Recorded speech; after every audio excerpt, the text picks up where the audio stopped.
Galera, na teologia reformada, o termo regeneração, né, ele significa nascer de novo, ele equivale à revitalização que Deus opera numa pessoa, implantando no seu interior novos desejos, propósitos, bem como a capacidade moral que conduz à aceitação barra ao acolhimento do Evangelho de Cristo. Então, a gente vê lá em João capítulo 3, versículo 3, que Jesus fala para Nicodemos, né? Em verdade te digo que se alguém não nascer de novo não pode ver o reino de Deus, né? Mas o que é essa regeneração? O que é isso, nascer de novo, né? Obviamente que não é voltar ao ventre materno e ter um nascimento carnal ali, né? Então, o que é isso, esse conceito tão importante, bíblico, né? Que Jesus está querendo ensinar, tão importante que sem o qual ninguém será salvo, né? A regeneração, ela indica uma transformação profunda na vida de uma pessoa. Ela é o primeiro passo da conversão de fato, né? Ela acontece antes de você ganhar a fé salvadora. É importante a gente entender que a Bíblia, ela apresenta a gente como mortos nos nossos delitos e pecados. A gente pode ver isso lá em Efésios 2. Morto não faz nada, então nós, na condição de mortos, nós precisamos nascer de novo, nós precisamos ganhar vida novamente, certo?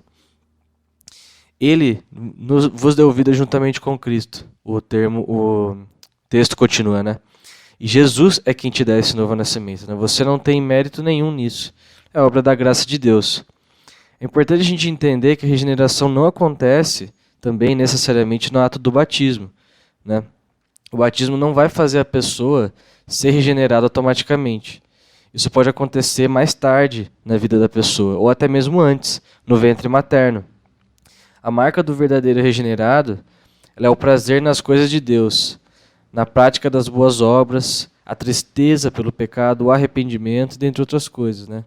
Eu assisti um sermão muito bom do John Piper há um tempo atrás, ele fala justamente isso, olha, qual é a marca de um verdadeiro convertido? É que para um não convertido, as coisas de Deus parecem desinteressantes, né? E a marca do novo convertido é essa, que antes o que era desinteressante agora tem total graça, né? Antes que era sem graça, agora tem toda a graça. Faz todo sentido. Antes que não fazia sentido, agora faz todo sentido. Antes o que eu não dava valor, agora tem para mim eterno valor.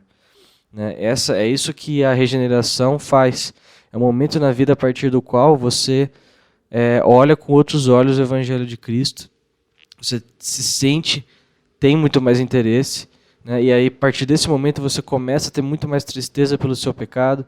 Você começa a ter muito mais vontade de buscar a Deus, desejo de buscá-lo e de se relacionar com Ele. Né?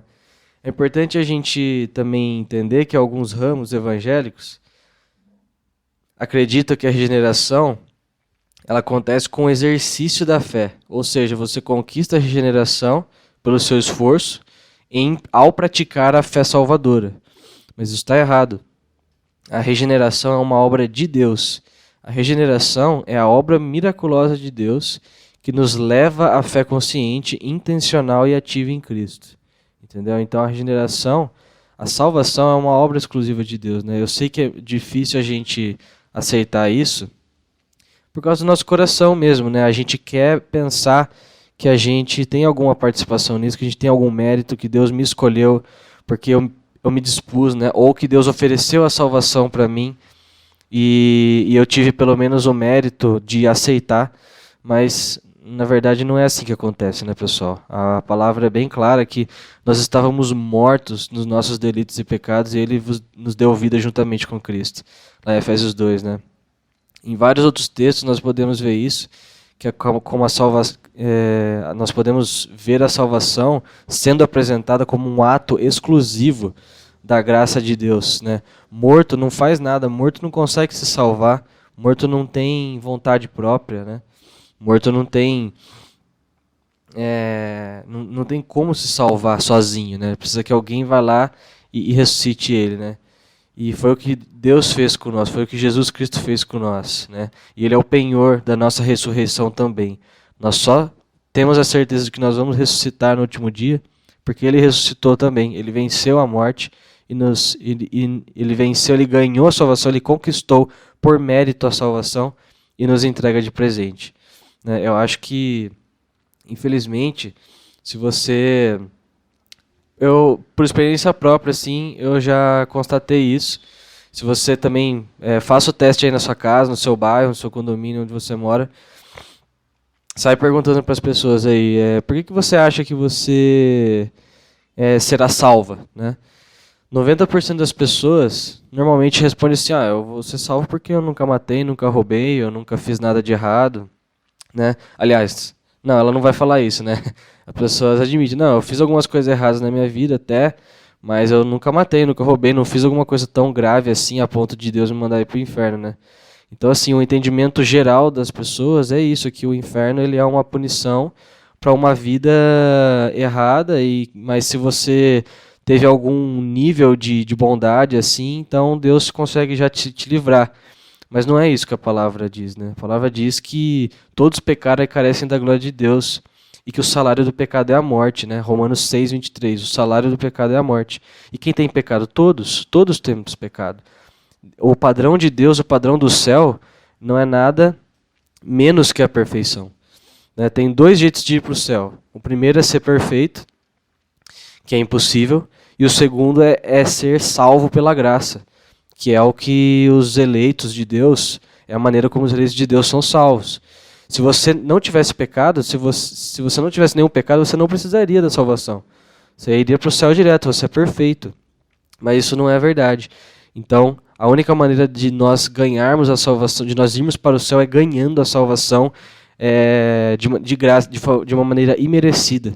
O que nós merecemos, biblicamente, é a condenação eterna, é o inferno. Né? Um dos pontos do calvinismo é a depravação total. Depois que o pecado entrou no mundo, a gente tem uma natureza decaída pelo pecado. A gente tem uma natureza inclinada para o mal. Tem uma analogia que eu ouvi num sermão do Augustus, que é muito boa, eu acho que é muito boa para fixar na mente para a gente gravar, que é de um carro que está desalinhado, com os pneus desalinhados. Né? Aqueles carros velhos, todo mundo já, em algum momento na vida, acho que já aconteceu isso, de tipo, você está acelerando em linha reta e o carro pender para um lado, assim, mesmo que você não esteja...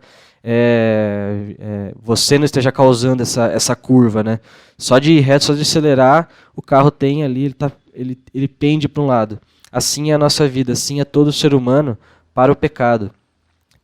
Perceba que você não precisa ensinar uma criança a mentir, ensinar uma criança a ser egoísta, a gritar, né? Ela faz isso naturalmente. E agora, então, em outras palavras, você não precisa de muito esforço para fazer o pecado, porque é o que nós fazemos naturalmente, né? Mas você precisa de muito esforço, muita disciplina para vencer o pecado, para fazer o certo, para fazer o bem às pessoas, para deixar de ser egoísta, para deixar o seu ego de lado. Isso sim dói, isso sim é difícil para a gente. Então perceba a nossa real condição, pessoal. O evangelho significa boa notícia, mas antes da boa notícia vem a má notícia. Entendeu? O evangelho é isso. Olha, pessoal, beleza? Tudo bem? Eu tenho uma má notícia e uma boa notícia. A má é que nós todos estamos indo para o inferno.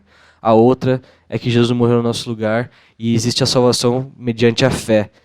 Isso não vem de nós, é dom de Deus. E não de obras para que ninguém se glorie. Entendeu? Então, a regeneração é isso, pessoal. É uma obra miraculosa de Deus. Né? É uma obra da graça de Deus. Né? É aquele momento, é aquele estalar de Deus, aquele momento eureka, né? Em que você cai as escamas dos olhos, seu coração de pedra se amolece e você realmente passa a perceber o eterno valor que tem as Escrituras e o Evangelho de Cristo. Então é uma obra miraculosa de Deus que nos leva à fé consciente, intencional e ativa, operante em Cristo. Espero que você tenha gostado desse vídeo. Deixa um like aí para dar uma fortalecida no canal, para abençoar a gente. Compartilhe esse vídeo aí com seus colegas. Deus abençoe, até o próximo vídeo.